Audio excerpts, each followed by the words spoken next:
33.79% of Filipinos are on Facebook. 33% of all Filipinos are on Facebook. And do you know that they say the average person on Facebook is, if there's any bosses in here, cover your ears, the average person is spending 68 hours a month on Facebook. More time than you're at work, right? Well, maybe not more time than you're at work. That's not it, right? That's right. But this is wonderful for us in law enforcement when we're investigating, whether it's terrorism or cybercrime or rape or child abduction or human trafficking, because they're telling us on Facebook where they are, where they're going, what they're eating, who they're with, what they're thinking, all of this. Other social networking like Twitter. Is there anybody in here that uses Twitter? No? There's 500, you were going to raise your hand, that's okay. 500 million Twitter messages a day going out. And if you think about it, with every post that they make, whether it's on Facebook or Twitter or what have you, they're telling us where they are. Geographically, they're giving us their GPS coordinates, where they are in the world. That's incredible, right? There's something about the internet. There's something about the internet that makes us feel anonymous. We say things and post things that if your mother was standing behind you, you would not post that duck face selfie, right? Wouldn't do it, right? But this is, again, great for us in law enforcement because the criminals, the people that we're investigating, are creating digital evidence about their daily activity every day. Would it surprise anybody if I said that there were 15 million Google searches done in a single month? Does that surprise anybody? No? It sounds a little low, right? Well, that's probably because it was in 1999. Right? Last month, we actually did 106 billion Google searches. Now, let me ask you a question. Is there anybody, and I'm looking at you, would you sign a form to let me see every Google search you've done in the last year? Right? Yeah. No. What would it tell us? What would it tell us if we could see every Google search you've done in the last year? It would tell us a story about you, right? It would tell us what you're thinking, you know, what you, I can tell you, at least from a man's perspective, there is no good Google search after 11 p.m. They should turn Google off after 11 p.m. There's nothing good that happens. But the entire, every aspect of the internet, every web page is designed to collect, analyze, manipulate, and monetize your behavior. Every web page that you go to, even if they don't know why they're collecting the information about you, they want to know how long do you stay on the page, where did you come from, where do you go, what links do you click on. Do you know many web pages are even monitoring where your mouse is hovering on the web page so that they can charge more advertising because they know 80% of the time people's mouse stays right here on the web page. Everybody's collecting information. And then when you start thinking about the Internet of Things, you've heard of the Internet of Things, or some people call it the Internet of Everything. What's happening is everybody is trying to put sensors on everything that we do, whether it's our cell phones or tracking where we're going. There's even shoes out. I saw this commercial. This is a commercial for Under Armour, and it says, this is their commercial, every run that you take, every step that you make is tracked and stored forever. They're sending everywhere you go in the cloud. I told our Attorney General, I said, ma'am, we should give these shoes away in DOJ. We should tell all criminals, come pick up your shoes so that we know where you are. She first laughed and then she told me, don't say that again. I don't want you to make that joke, but she's been fired, so now I'm saying the joke. Of course, there's voice activation now. Now that we're talking to our phones, we're talking to our computers, right? Siri, and I wonder if I could do this. Hey Siri, what time is it? Okay, nobody's phone answered. Okay. Sometimes like 4 or 5 phones will answer. Okay. But our phones are actually the most prolific information collection device out there. And again, this is great for us in law enforcement because they're tracking everywhere we go, right? Almost everybody now has a smartphone, and that little GPS signal is tracking you. As a matter of fact, if you'd like, how many people have an iPhone? Pull out your iPhone if you have one. Let's try something. I won't touch your phone, okay? I won't. But it's just curious. Just curious. If you go to your settings icon, this little gear settings icon, all right, and then in the settings icon, right here, you see this privacy tab?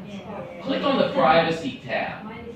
Yeah, and then scroll up at the very top. You should see location services. Click on that, and then scroll all the way down to the bottom, and you should see system services. Click on system services. Now, once in system services, toward the bottom, depending on what operating system you have, you should either see significant locations or frequent locations. Click on that. And now look, if you said significant locations, you have to put in your code or your face or fingerprint. But now you should start seeing all the places that you have been probably in the last 3 months. Now you can click on any of those. Yeah. Those words and now the time. And then click right in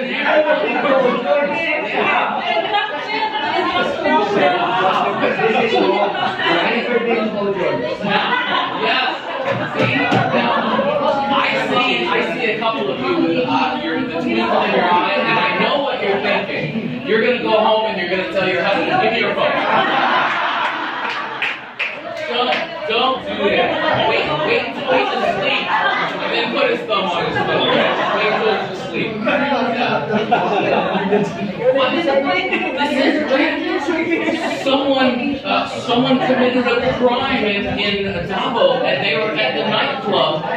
They say they weren't there. If you've got their phone, you can prove that they were there. Right? You can place them at the scene of the crime. This could be valuable information. This is really good. Think about we've had victims that were kidnapped. People that were kidnapped, they had a phone on them. They didn't know where they were. They finally got out and ran away. With their phone, we knew where the captors were keeping them and went and grabbed the captors. This is incredible information. And that's just one of the locations. You also have on your phone, on the iPhone, and by the way, Androids have the same information, okay? So Androids have the same information. But you have the health applications, right? On all the health applications, they're tracking everything. They're tracking how often you walk, whether you're running, whether you're going up the stairs, down the stairs, and they're keeping all this information every day. How far are you going? We actually had a case where a man killed his wife, and then he reported to the police, I woke up this morning and my wife was not in bed. I don't know. We went to bed together last night. I woke up, she was gone. I don't know where she is. He said he never left his bedroom, right? He was asleep all night. They looked at his health application phone, and they saw that he walked at 1 a.m. in the morning. He walked a quarter of a mile from his house. And so what they did is they drew a circumference around where he lived, and they got law enforcement to fan out, and they searched everywhere here, and they found her body.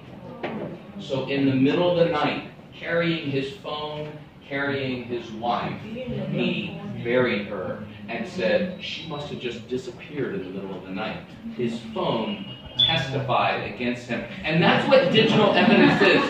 Digital evidence is a witness. Digital evidence is an independent witness.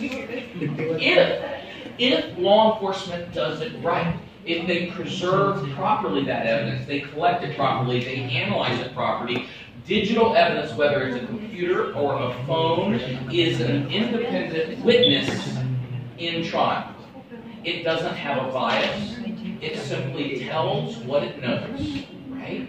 This is where your phone was. It's not saying he had it, but how many people leave the home without their phone, right? So this is digital evidence.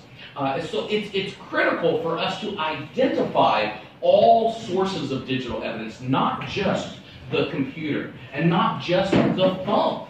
So I wanted to talk to you, and I'm happy to, we can move around and answer questions. If you have questions, don't hold them. Just ask them as I'm going along, and we'll answer them. But we have to identify all forms of digital evidence. As far as phones go, for the United States right now, we can currently get into every iPhone.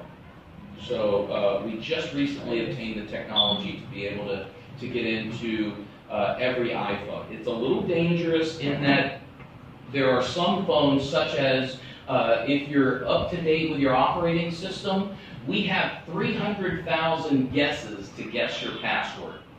If we can guess your password in 300,000 guesses, we can easily get in. After we guess 300,000 times, if we haven't got it, the computer, the Apple, only allows us to guess one password every 10 minutes after that. So you're probably not going to get into it after 300,000. Androids, generally we can get into most of the Androids, depending on the make and model. Right now, up to the Samsung Galaxy S8 and S8 Plus, there are exploits for the chips. One of the things that we're finding is they're constantly doing updates to the chip, but depending on the phone, we can actually remove the chip from the phone. We can melt the chip off of the phone and then connect tiny hair-like wires to the chip and read the information off the chip. That is becoming less and less of an option because the manufacturers are starting to encrypt the chip. So once they do that, if we take the chip off the phone, we've destroyed the phone and we can never get into it. So also, one thing that I'm trying to raise the awareness of that you should be aware of here in the Philippines is if you have an iPhone, even an Android, but particularly an iPhone, is think about the iCloud.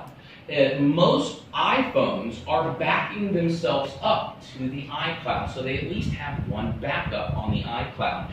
Philippines is a part of the Budapest Convention. They signed the 24/7. They're part of the 24/7 network. So law enforcement can make a phone call 24 hours a day, 7 days a week to my office. We have an attorney that carries the phone 24 hours a day. And if you have an investigation and somebody has an Apple iCloud or a Gmail account or any digital evidence that's in the United States, with the 24/7 network, you can call and preserve that information. Now, we have to have the legal authority to give it to you, so we may have to go through a mutual legal assistance treaty or a letter of rogatory or a joint investigation, but the most important thing is you can preserve that information. Right? Because if you don't preserve it, it's gone. It can disappear really, really quickly.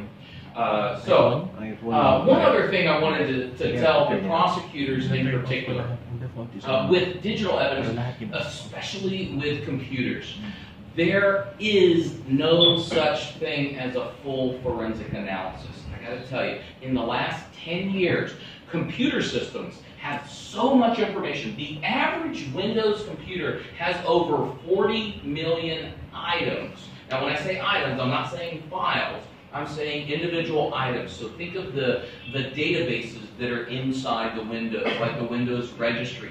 Each Windows registry hive can have millions of entries. And so if it had 40 million items on the average Windows computer, if you looked at every item for 1 second, it would take you over 2.5 years to get through that computer. We don't do a full forensic analysis. Law enforcement just cannot do a full forensic analysis. What we do is a phased approach. We find enough information to satisfy the prosecutor, and then we temporarily suspend that analysis pending further requests. Now, one of the toughest things for us, and I think you're going to face the same thing, one of the toughest things for us is because there's so much information on digital evidence, The most successful cases now require law enforcement to coordinate and collaborate with the prosecutor. We can no longer just go and look at this hard drive and bring you what we found and say, that's it. Why? Because as my prosecutor, you may say, hey, this email stuff or this is a crime, but I'm not planning on charging him with that. So why waste 40 hours of my time collecting that information? Also, I may find the smoking gun, the document, or better yet, the child pornography picture. I may find the picture of the child pornography, thousands of pictures on this person's computer. But what does the prosecutor care about? Not that he has child porn on his computer. Did he know he had child porn on his computer? Let me ask you, is there anybody in here that has in your email no unread email? No, everybody's got at least one email that they haven't read yet, right? Can you be held liable for something that you don't even know? If somebody sent you something terrible, can you be held liable for that if you didn't know it? No. So it's critical to the justice system that we prove that they knew, they intentionally had that. They knew it was there. I'll tell you a small story. At my last job, we had an employee that got mad at his boss. He went home, downloaded a bunch of child pornography pictures on a thumb drive, and then came to work the next day and sat and waited for his boss to get up and go to the bathroom. When his boss went to the bathroom, he ran to his computer, plugged in his thumb drive, copied those pictures to his My Picture directory, then called the police anonymously and said, I saw Supervisor so-and-so looking at child porn on his computer. They said, who is this? Click. So we get involved, we come, we grab the supervisor's computer. Sure enough, lots of child porn. Again, that's not enough for a prosecutor. The prosecutor needs the truth, the whole story. Not a little bit, not half the story. Justice needs the entire story, right? Because you have to present the whole story to the judge. Otherwise, the judge can't make a decision, right? So we looked at it, and my analyst, Jill, a woman in the lab, is just brilliant. She says, you know, something's really strange. First of all of those child porn pictures are in his My Pictures directory. Nobody does that. Everybody hides them, you know? Second, the creation date of all those child porn pictures are all within 3 seconds of each other. Well, that's evidence that they were copied onto the computer all at that same time. And I said, okay, Jill, find out if there's any forensic evidence that shows that he knew they were there, that he searched for them, that he opened them, that he downloaded it, anything that he sent them, that he forwarded them, anything. She looked, she says, there's absolutely no evidence that he knows that they're there. I said, okay, what happened on this computer within the 5 minutes prior to those pictures showing up on the computer? There was one thing that happened. A thumb drive was plugged in. So we got the serial number of that thumb drive from the Windows registry. We searched the entire 600 people computer across the network. We wrote a little script that searched everybody's computer, looking to see what computers did that thumb drive get plugged into. Well, there was only one other computer. It was his, right? The bad guy's computer. Again, the whole story. We don't find all the evidence. So it's just something to think about. But in law enforcement, I will tell you, we're missing digital evidence. And what I'm hoping to do is prevent the Philippines from making the same mistake that we have made and are still making. Okay? When we think about digital evidence in a crime or in an investigation, we think about it in 4 phases. First, there's the pre-search phase. So this is before you get a search warrant and search the person's house or their business. Then there's the search phase. Of course, that's when you are searching their house or their office or business or car. Then there's the post-search investigation. This is when we send it to the lab and you're analyzing it and looking at it. And then finally, the prosecutor's fund, which is trial. Okay? Now, I ask a lot of people, Of these four phases, what's the value of digital evidence? How valuable is digital evidence in those four phases? And you know, a lot of people still tell me that in the pre-search phase, there's no value because we haven't seized anything. We haven't actually gone and grabbed anything, right? But let me ask you something. How many of you in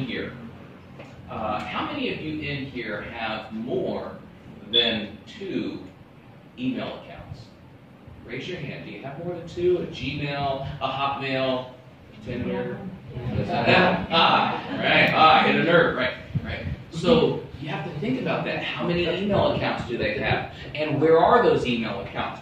We had a case that we helped out on not too long ago. A Chinese citizen was working in California in the United States for a big company, and he was stealing classified information from this company, trade secret information, actually on how to grow rice with its own pesticide so that it didn't have bugs.